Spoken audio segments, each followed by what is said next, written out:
Hello, good people of the world. I can't see you, but I'm assuming that you're there, and I'm hoping that you will receive this at a time which is appropriate and useful to you. It's time for another one of our bi-weekly conversations, and by bi-weekly I mean these videos are aimed generally to come out around the times of the new and full moons. However, recently it's been a little difficult to know exactly when these conversations will take place.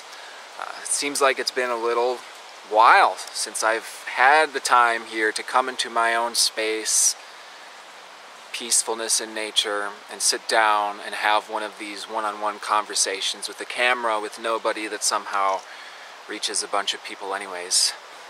And so I have a lot of things to announce. I've been at an astrology convention at Astrology Rising, organized by Kaipacha this last month.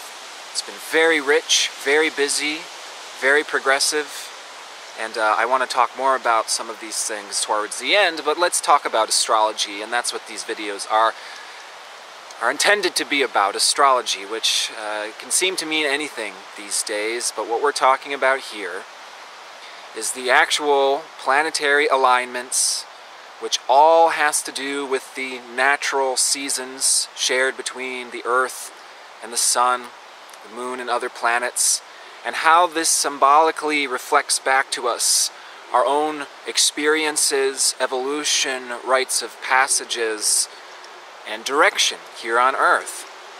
And there's a lot that I need to cover throughout this last month. What's going on now? Today is a new moon in Gemini. Today we have Venus square to Pluto, and so let's start here.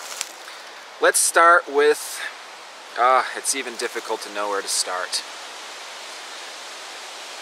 Let's begin with Venus, because Venus has been one of the main themes going on really since the beginning of this year. And we just had a nodal shift too. But this Venus retrograde has been really active since the beginning of 2017 up until last week, when Venus finally left her shadow phase of her recent retrograde on May 18th. Now this Venus retrograde was stationed on Chiron pretty much the entire month of March, and now she's moved forward into the sign of Aries. She is now approaching Uranus and is square to Pluto today. This is a lot of tension, a lot of excitement, a lot of transformation and evolution to our core values, to our treatment of the divine feminine, and this is largely reflected through our relationships themselves. For those of us who are in intimate relationships, for those of us in intimate proximity to other people, through which much reflection and reverberation causes much learning and growth to happen. This should be all of us. But particularly for those of us very involved in these close proximity, intimate relationships, we've been exposed to so much learning and growing that's taking us very deep. In many cases, in March, Venus stationed on Chiron, deep into our own woundedness, into our own past, into our own sense of abandonment, or betrayal, or loss.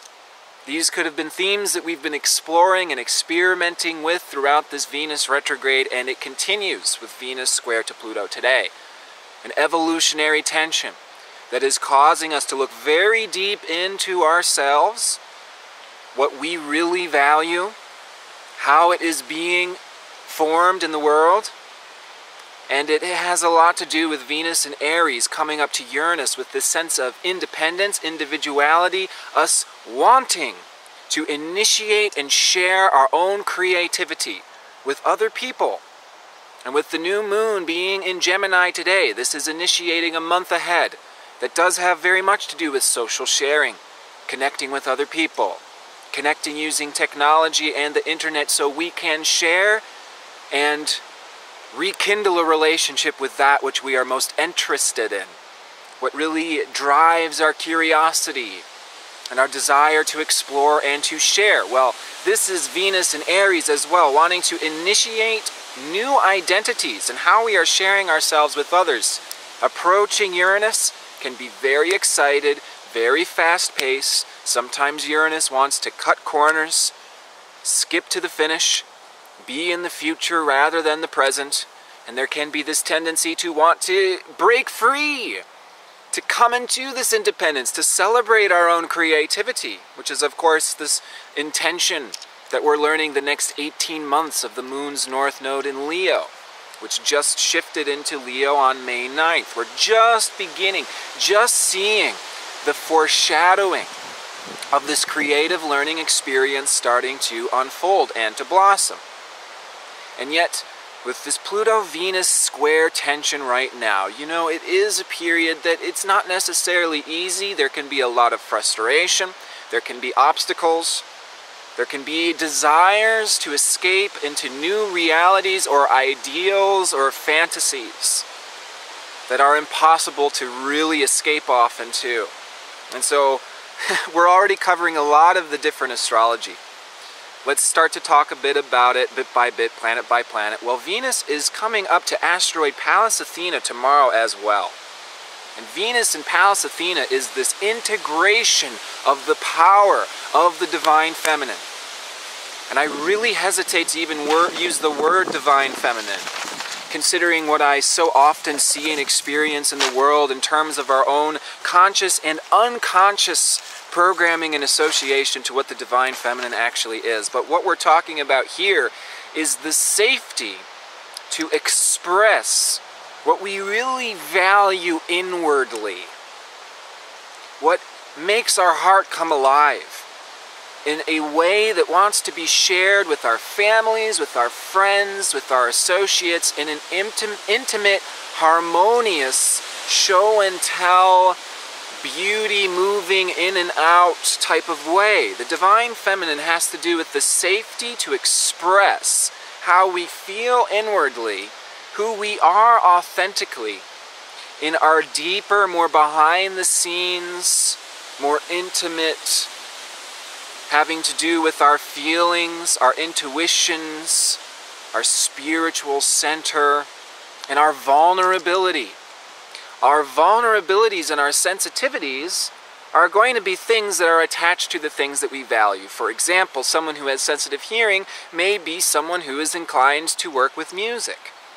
Someone who is sensitive body may be inclined to be drawn to doing massage work, hands-on healing, or at least having a massage once a month or twice a month can be super important for someone who has a sensitive body. This is all acknowledgement of the senses, of the body, of the feelings. This is what we generally mean by divine feminine.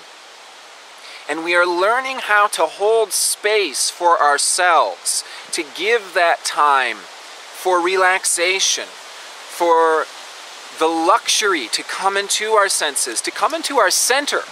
This is a luxury that is one and the same with all spiritual directions and intentions, is let's come into our center. And yet this is something that is not given to us by our world, our parents, authorities. We're not given permission to do this unless we create it for ourselves, and this is where the challenge is this week in particular. With Mars coming up into an opposition with Saturn, this is obstacles, this is tripping over ourselves, this is so much to do, such little time, and it's not really working smoothly anyways. And then that Mars comes into a square with Chiron next Friday, June 2nd. And this can be like there's the zest that's there, the pressure is there, the intention, the desire is there to do so much, to reach so many people, to get our endeavors going. And yet we can feel so much, and there might be so much left that is unprocessed from this whole last Venus retrograde, from Venus being square to Pluto. Now this is deep, deep soul processing that's going on. And it can pull us in different directions, this fragmentation between the expectation on the outside and the processing that's going on the inside. So again, Venus conjoined Pallas Athena in Aries is this strong warrior, divine feminine archetype that is birthing herself. And the way that this is happening is she is creating the regiments, the routines, the initiations, the outward Initiation is Aries, right? It's about creating new patterns. Aries is the first sign of the zodiac. It's about doing things new and differently. Our own divine feminine.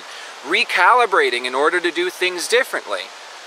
So that way we're sort of being our own warrior, protector of our own nurturance, of our own vulnerability, so we can create for ourselves structures and patterns in the world which allow us to relax more, have more time for our inner process, and simultaneously work more, reach other people more, and connect with others in a way that really honors and respects our own truth and our own interests.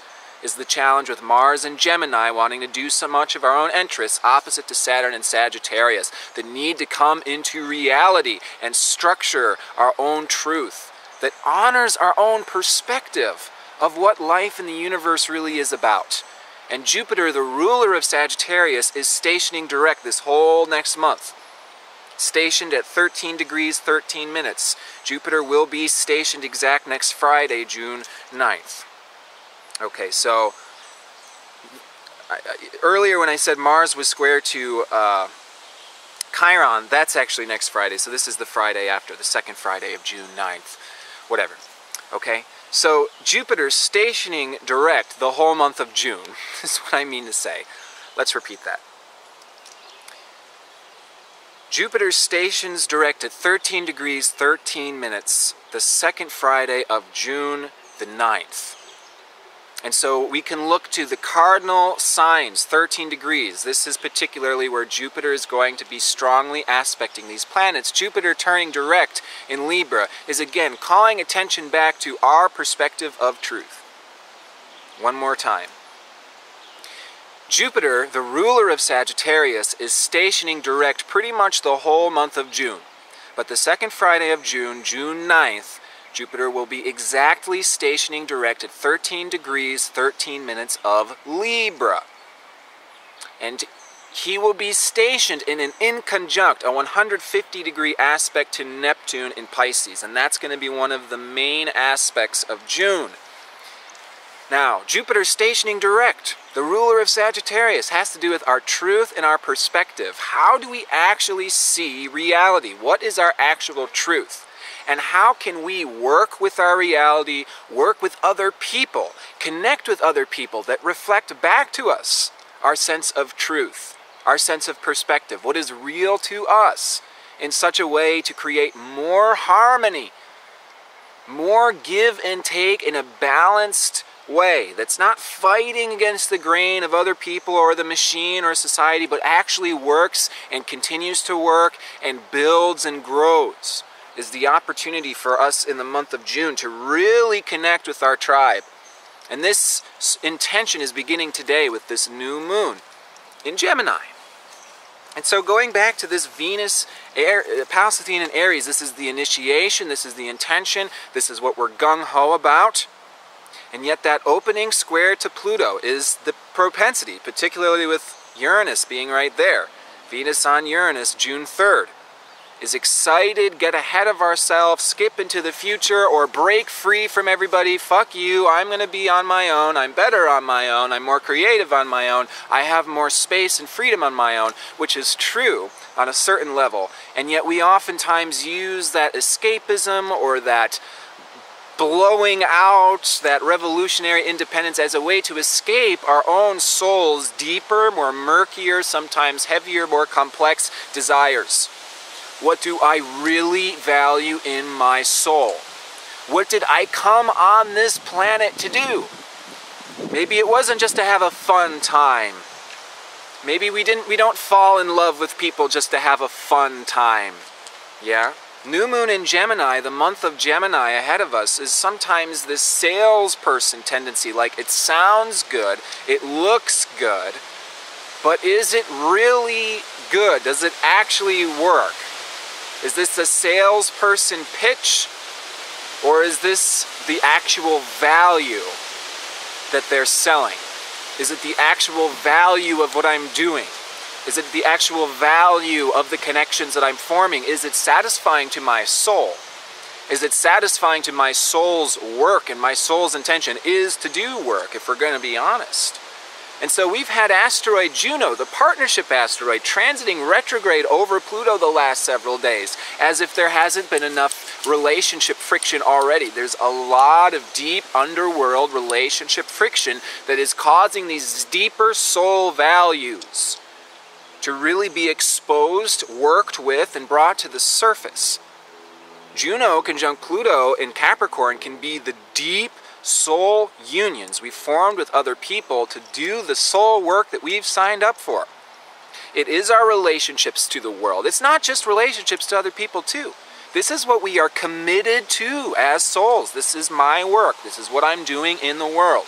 Juno in Capricorn is forming a creative tension with Venus and Pallas Athena that can say, you know, how is creativity working versus relationship?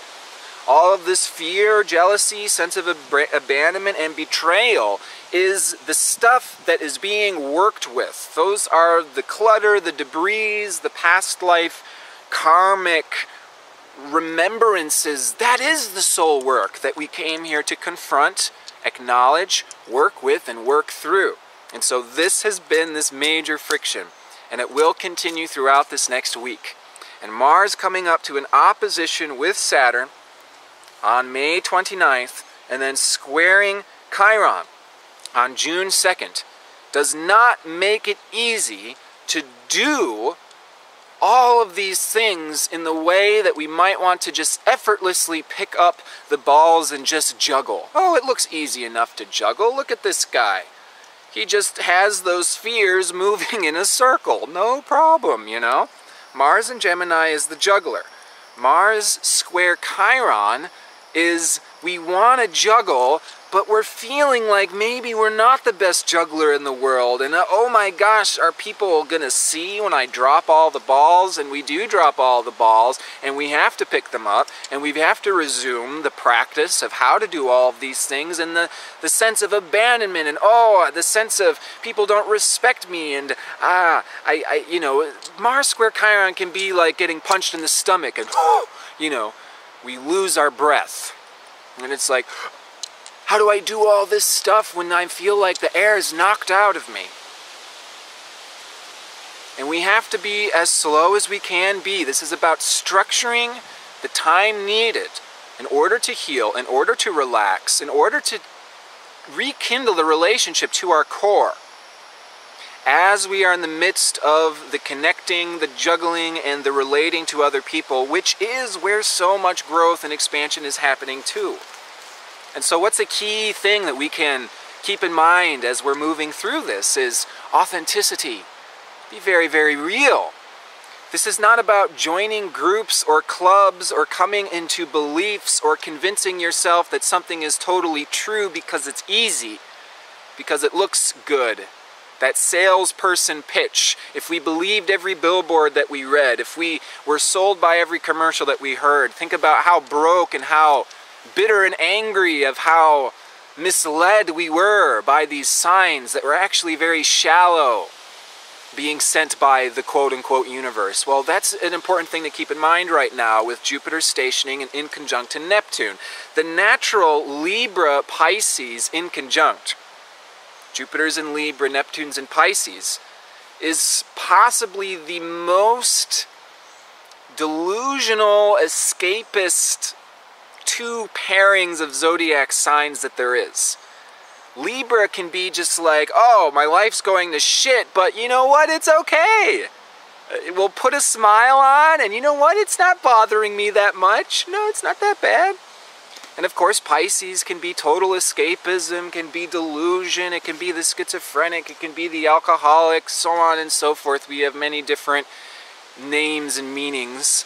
But the thing to be aware of here is this aspect is inviting us to really find what is our goals, what is our spiritual truth, what is our spiritual perspective, and how can these things be shared with others in such a way that is allowing for actual healing, improvement to happen.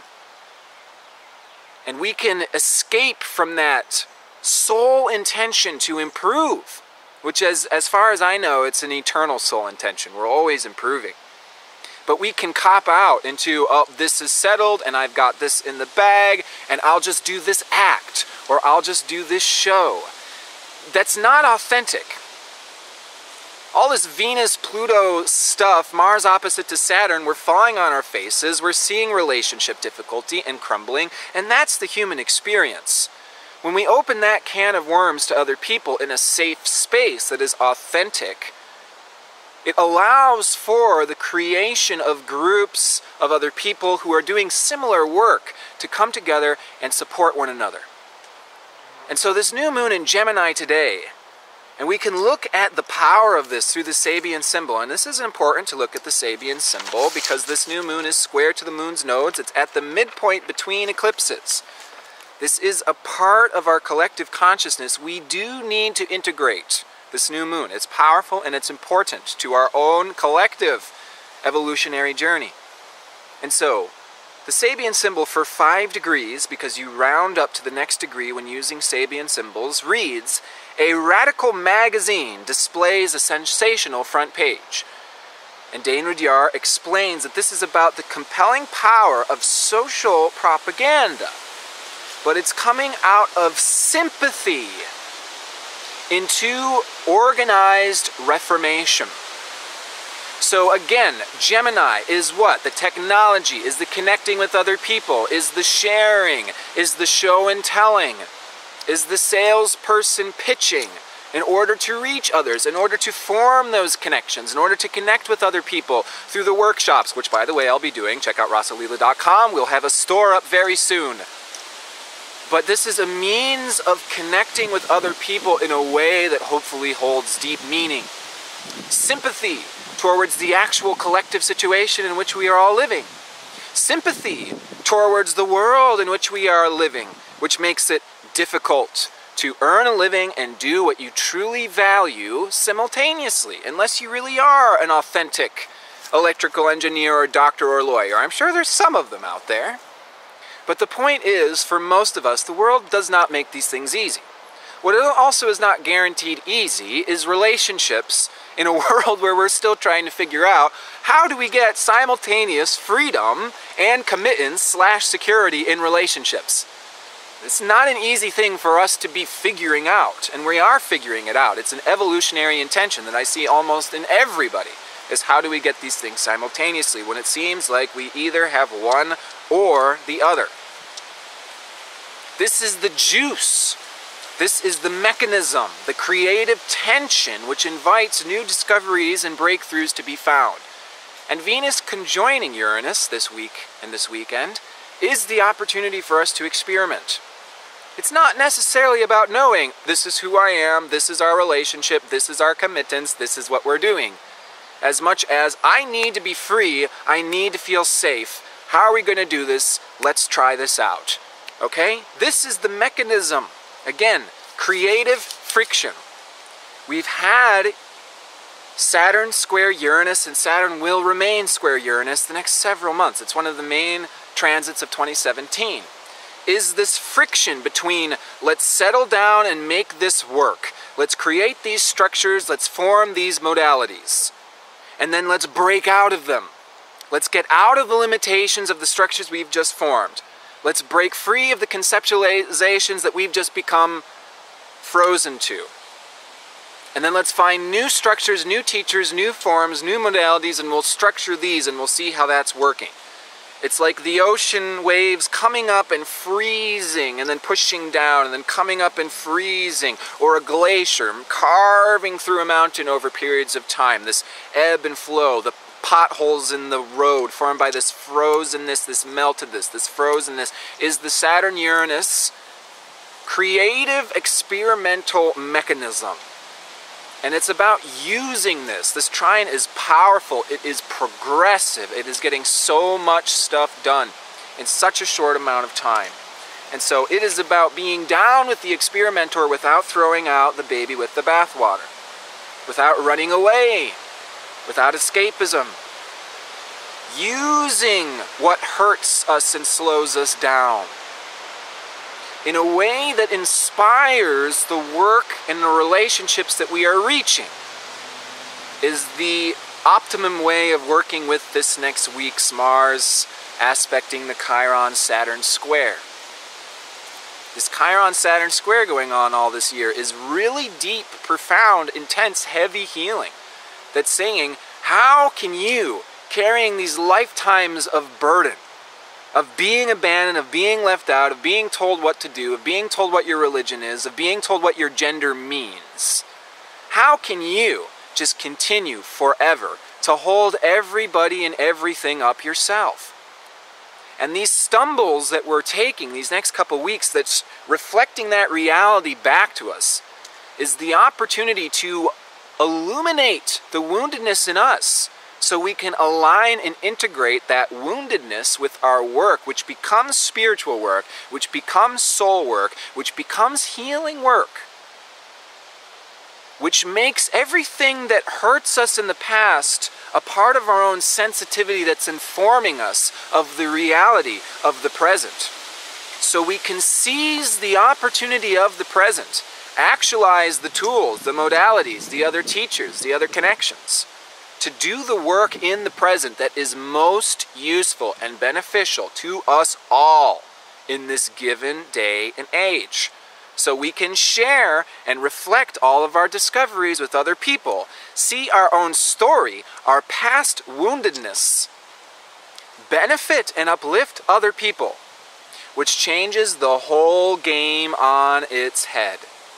And this is how we invite the divine femininity back into our world and our lives. We have to create the time, the flexibility, the practices that allows us to relax, that allows us to nurture ourselves, to comfort our own wounds, rather than just suppress, drink more coffee, do more things, ignore that part of ourselves, escape out of that part of ourselves, surround ourselves by other people that are escaping that part of themselves, so that way we can pretend and make believe that we're happy and things are okay, when in fact it is that deception, which is the number one thing, if not the only thing, that we need to worry about truly not being okay.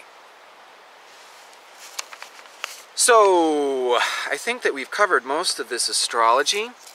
Things will hopefully smooth out a little bit in the coming weeks. It's been an intense Taurus season. Venus will move into Taurus Tuesday, June 6th, the same day Mercury moves into Gemini. And there will be hopefully some opportunity for us to settle into our core and share this core, what really interests us with other people. This is the continued momentum. This new moon is conjoined asteroid Ceres, who is in Gemini.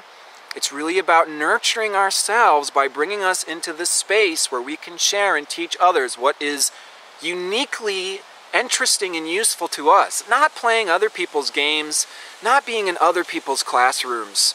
It's us inviting ourselves into our own classroom as teachers and students. And of course, we are always both. And we need to have the right relationships in order to be in that truth. Is so much of the intention with this new moon. This new moon is again square to the moon's nodes, considered at the bending in traditional astrology. It means it's relevant. In evolutionary astrology, planets square the moon's nodes are called skipped steps. They're parts of ourselves that need to be reintegrated. This expression of the sympathetic relationship to our world, to other people, that is expressing itself through compelling social propaganda, allowing social reform, is part of what's kicking off this next 18 months of the moon's north node being in Leo. And I may do an entire separate video on this because it's an 18th month transit that's very, very relevant always to our soul's intentions. The moon's north node being in Leo is about the birthing of our own solar creative inner child. The spontaneous exuberance that knows who we are, knows we're a child of God, wants to sing and play as a child of God, and that singing, that playing, that spontaneous release of exuberance is our soul's mission. It's our purpose. It's our truth. It's the hero's journey, which compels us on this full spectrum life. Yeah, when we watch a movie about a hero, it's not a flat line, oh, every single day they wake up and they drink their coffee, etc. There's good days, there's bad days, there's villains, there's good guys, and the villains and the good guys are needed for the story, are friends of the hero, for creating the hero's quest, which ultimately reveals the glory of that hero, the celebration of that hero, the celebration of all of us souls being a child of God, being connected to that fusion reactor furnace of creation.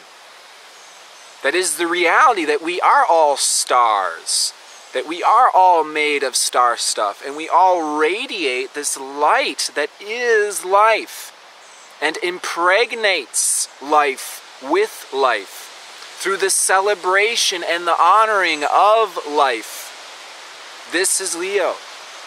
And we've just had this moon's north node move into Leo since May 9th, and I would say this whole period, this whole month, this whole last month, we're seeing this seed intention being sown, which is that creativity, that inner child, that expression of releasing what you truly love is just being born. And we can see, potentially, everything that lies in our way of that.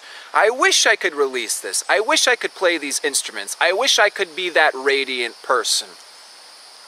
And in my dreams, I am this radiant person. And when I'm alone, I am this radiant person. But it has not become integrated in my waking, moment-to-moment life.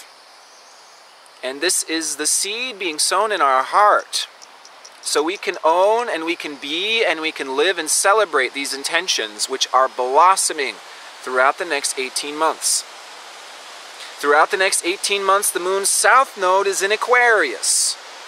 What we are healing out of our system in order to come into this role as a child of God is all of our trauma, is all of our disassociation coming out of our early life, our past lives, and our world that makes it difficult to come into who I am, to come into my own spontaneous, childlike, playful nature.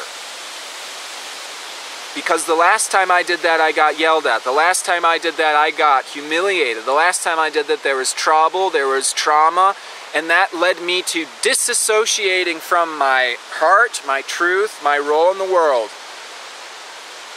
Not having to feel the dramas or the stories or the other people. And a common way this cop-out happens in the spiritual communities is to deny our egos. Oh, I'm not here to be an ego. I'm not here to play or to create or to release. I'm here to be a cog in the machine. I am here just as a servant of the entire world, and we are servants of the entire world. And we are creating collaborative, conscious communities that celebrates our interconnectivity with one another. But we cannot do that without leaders.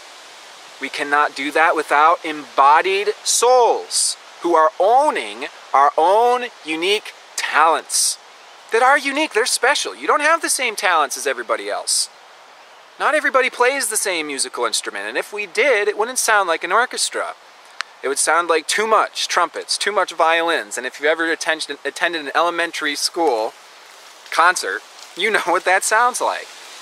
We have to embody our own uniqueness and our own truth and master those God-given gifts and talents in order to be proper servants of the collective and of the whole. So again, these are the moon's nodes, collective, overall, evolutionary intention going on for the next year and a half.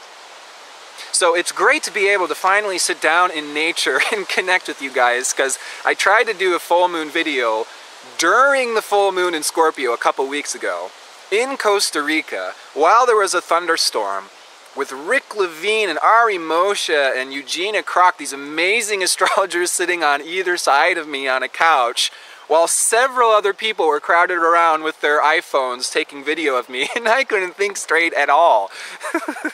And So it's nice to be able to reflect, and it was an amazing, amazing experience connecting with these souls in Costa Rica. The astrology is amazing, the workshops are amazing, but the most amazing thing is the souls. And having the opportunity to share such intimate proximity and connect with these souls personally, amazing experience. And I suggest you check all of these guys out. What else was I going to say about this? Yeah, the last video, I didn't title it as a full moon in Scorpio, because it came out later, because internet connection was terrible. And so barely anybody watched it. Like 1/6 of the normal viewers, my subscribers, watched that last video. And that's something me and you are going to have to work on, because I'm not sure I want to be typecasted into Timothy the forecast astrology guy, you know? And I would like to share more workshops, classes, and things like that. And that's what I'm going to be trying to, through trial and error, and giving myself lots of space and flexibility, and not expecting everything to work perfectly the first time, this month. But wanting to share these workshops and these teachings with you. And so, about a week from now, I'm going to be taking readings again. I wasn't taking readings the whole last month. You can go to rossalilahealing.com to schedule a reading with me. I've got a new calendar. All the meetings are going to be through Zoom video now. You can also use the phone, whatever, but it's going to be much simpler and easier. I'm also going to have a store coming up soon. And I'm going to be putting workshops in that store that are going to be hopefully relevant to what you would like to learn. And I hope to offer an astrology class, an intro class, soon. And I think that's important information to put out there by what I see in the astrology world. And so let me know what you're interested in. Gemini time. Let your curiosity open the doorway to what you would like to learn and what you'd like to share, and I would love to do the same with you. And so the first workshop in that store is going to be my Lucifer presentation on the asteroid Lucifer that I presented in Costa Rica, and then more to come after that. And so please stay in touch with me. It's such a gift and an honor to connect with you, and I'm wishing absolutely all the best for you throughout this month to come. Namaste.